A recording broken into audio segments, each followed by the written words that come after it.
It's called every ways. The most common one is parkour. Some people call it natural method, other ones call it free running, and the rest simply consider it a craze.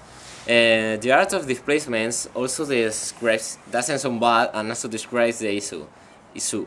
Really, discussing the differences among the terminology isn't useful at all. The same ambition is hidden behind this different name, not only improve physically but also psychologically.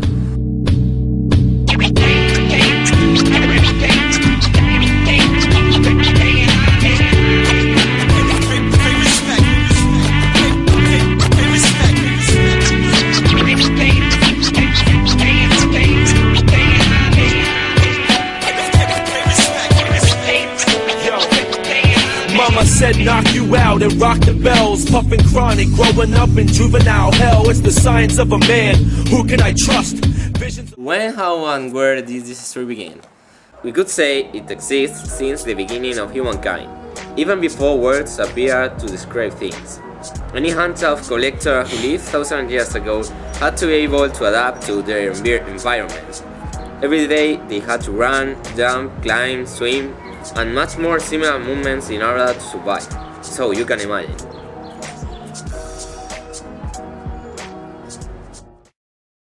Let's return some thousand years to the 20th century. George Herbert, a French naval officer who traveled over the world, was impressed by the fitness of African people.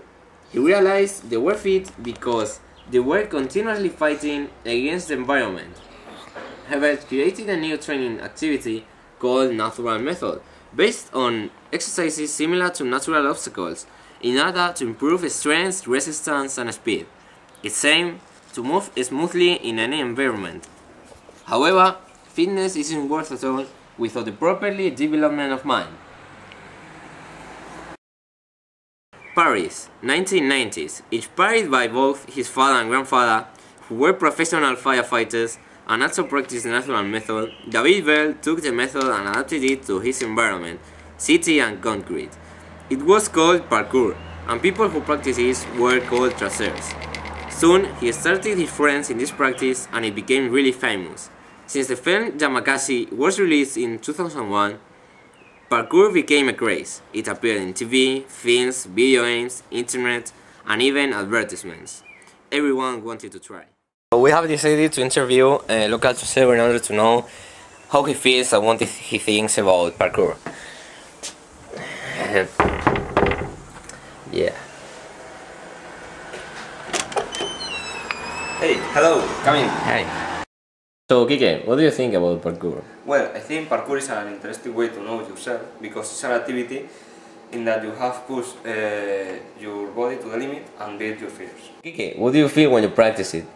Well, I feel free and focused in what I'm doing because when you are doing any movement you have to be concentrated because the minimum mistake can make you fall, and believe me, sometimes hurts. But when I do the movement and I see behind me, I think, hey, I could do the 100 more times.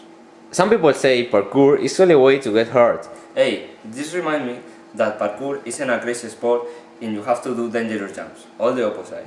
In parkour, you do only you like and you can. Remember, parkour is a way to enjoy, not to die. I had to say goodbye to Miss January. She had a hold of my mind for so long, and I learned a lesson in life from Miss January. The weight left on my heart is less heavy when the first light shines. The first light shines. What do you think about competitions in parkour? Competitions? Well, I think parkour mustn't have a competitive sense because the aim of tracer is be useful for himself, not to be applauded. So finally, anything you would like to recommend to our viewers? Well, if somebody is keen on knowing more of this activity or wants to start to train, you can look for in this address.